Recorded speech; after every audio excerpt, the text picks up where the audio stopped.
पक्षी पुर जंगल में टिंकू चिड़ा अपनी पत्नी टूनी और बेटी लाडो के साथ रहता था।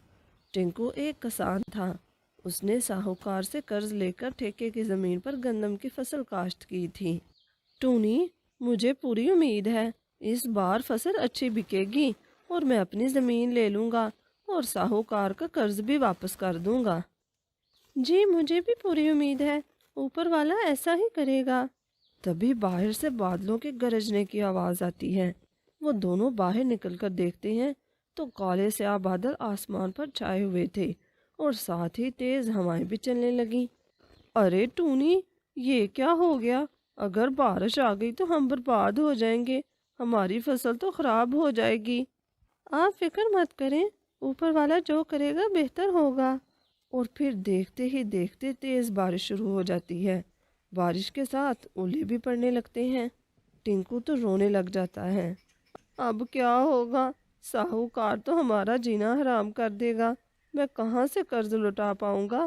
पापा, प्लीज़ आप चुप कर जाएं, मत रोएं। मैंने ऊपर वाले से दुआ की है, मेरे पापा की सब मुश्किलें हल हो जाएं।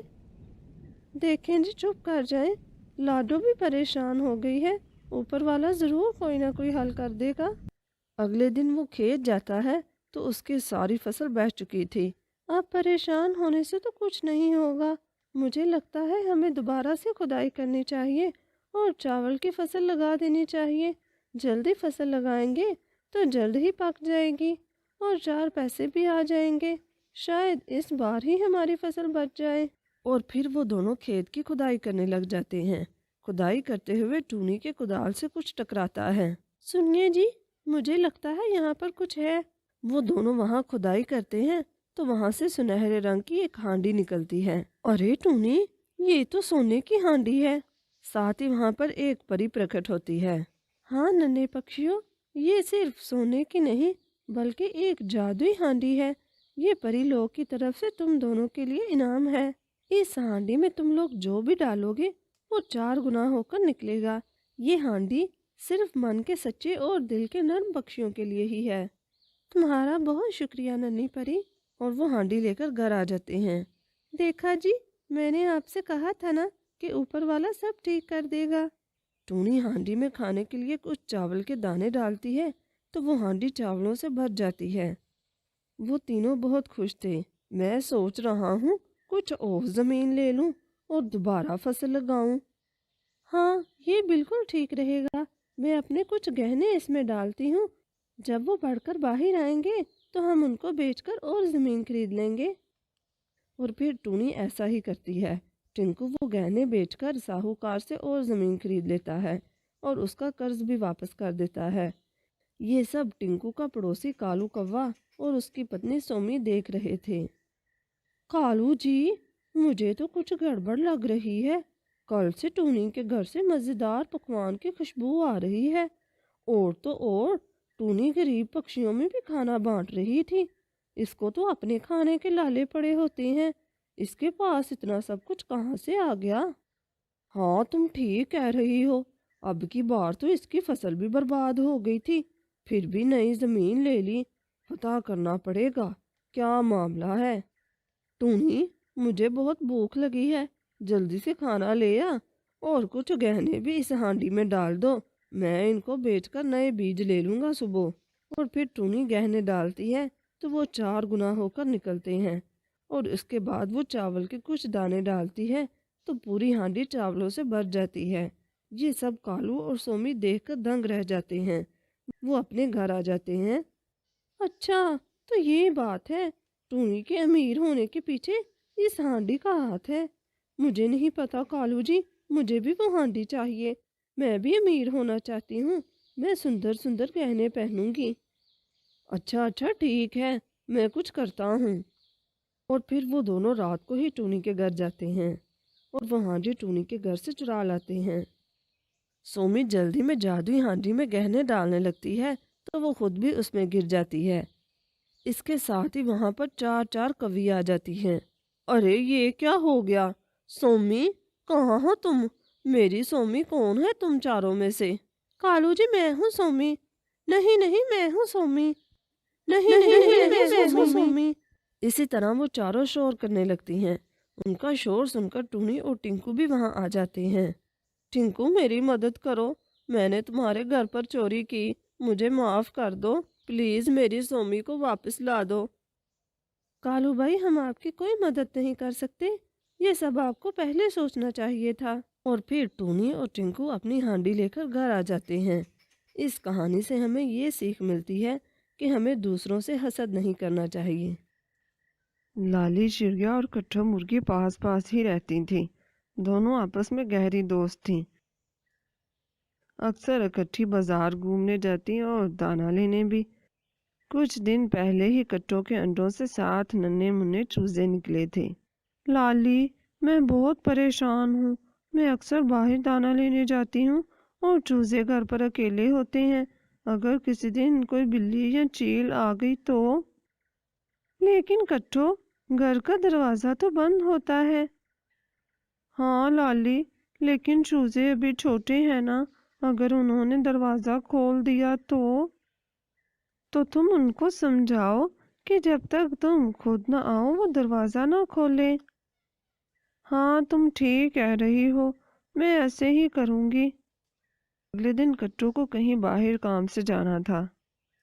मेरे नन्हे मुन्ने चूजों, मैं बाहर जा रही हूँ। मुझे घर आने में कुछ देर हो जाएगी, लेकिन तुम लोगों ने बाहर नहीं जाना। बाहर खूंखार चील और सांप भी है, और जब तक मैं न आऊँ दरवाज़ा नहीं खोलना। तभी छोटा चूजा, जो कि बहुत तेज था, बोला, लेकिन माँ, हमें कैसे पता चलेगा कि तुम आई हो? मेरी आवाज़ से। मैं जब आऊँगी ना तो तुम्हें आवाज़ दूंगी, तुम तभी दरवाज़ा खोलना। ठीक है माँ। मुर्गी के जाते ही चील कट्टों के घर जाता है। वो दरवाजे पर दस्तक देता है। लगता है माँ आ गई, चलो दरवाज़ा खोलते हैं। तभी छोटा बच्चा बोलता है, लेकिन माँ ने तो अपनी आवाज़ नहीं निकाली। माँ ने कहा था जब तक मैं आवाज़ न दूँ तुम दरवाज़ा मत खोलना। तुम कौन हो बेटा? मैं तुम्हारी माँ हूँ, दरवाज़ा खोलो। लेकिन माँ, तुमने तो कहा था कि तुम अपनी आवाज़ निकालोगी। अरे, ये बच्चे भी ना बहुत तेज हैं। क्या करूं क्या करूं, चलो कोशिश करता हूँ। और फिर चील चिड़िया की जैसी आवाज़ निकालता है। ये हमारी माँ की आवाज़ नहीं है। हमारी माँ की आवाज़ तो बहुत मीठी है। तुम हमारी माँ नहीं हो, चले जाओ यहाँ से। तुम्हारी आवाज़ तो कौवे जैसी है। बहुत तेज हैं ये बच्चे, एक बार पकड़ लूं फिर बताऊंगा। मेरी आवाज़ को कौवे की आवाज़ बोल दिया। ऐसा करता हूँ, थोड़ा शहद खा कर आता हूँ। वो शहद खाने के बाद फिर आता है। बच्चों, दरवाज़ा खोलो, मैं आ गई हूँ और तुम्हारे लिए भोजन भी लेकर आई हूँ।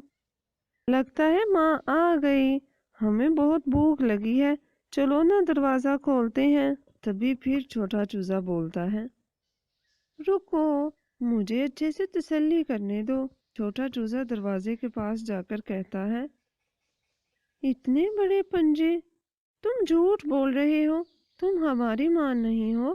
तुम्हारे पंजे तो इतने बड़े हैं, हमारी माँ के तो पंजे इतने बड़े नहीं। चले जाओ यहाँ से। बहुत ही शैतान बच्चा है ये कोई, ऐसे नहीं मानेगा। इसे तो चबा चबा कर खाऊंगा। अब पंजे कैसे छोटे करूं? कालू के पास जाता हूँ, उसके पंजे तो छोटे हैं। फिर चील कालू की तरफ जाता है और उसे सारी बात समझा देता है। कालू भी कट्टो और लाली की दोस्ती से बहुत जलता था, और वैसे भी काफी दिन से उसे कोई अच्छा भोजन भी नहीं मिल रहा था। वो फौरन चील के साथ तैयार हो जाता है। अब की बार चील ऐसे ही करता है।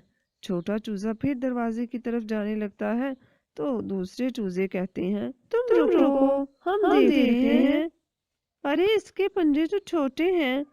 रुको, मेरी बात सुनो। क्या बात है बच्चों, जल्दी से दरवाजा खोलो। मैं किसी ने भी छोटे चूजे की बात नहीं सुनी और दरवाजा खोल दिया। चील और कौवा अंदर आ जाते हैं। सभी चूजे डर जाते हैं। چیل اور کالو سبھی چوزوں کو ایک بوری میں بند کر لیتے ہیں، صرف ننھا چوزا ہی باقی بچا تھا۔ وہ الماری کے پیچھے چھپ جاتا ہے۔ چیلو اور کالو چوزوں کو لے کر چلے جاتے ہیں۔ کچھ ہی دیر بعد کٹھو مرغی گھر واپس آتی ہے۔ سارا سامان بکھرا پڑا تھا اور چوزے بھی نہیں تھے۔ چوزو، میرے ننھے چوزو، کہاں ہو تم؟ تبھی ماں کی آواز سن کر چھوٹا چوزا باہر آتا ہے۔ چنکو، تمہارے بہن بھائی کہاں ہیں؟ ماں ان کو چیل اور کالو لے گیا۔ میں نے ان کو بہت منع کیا تھا، لیکن ان سب نے دروازہ کھول دیا۔ وہ آئے اور ان سب کو لے گئے۔ کیا؟ اس چیل اور کالو کی اتنی ہمت! ہمیں ابھی ان کے پیچھے جانا ہوگا، چلو میرے ساتھ۔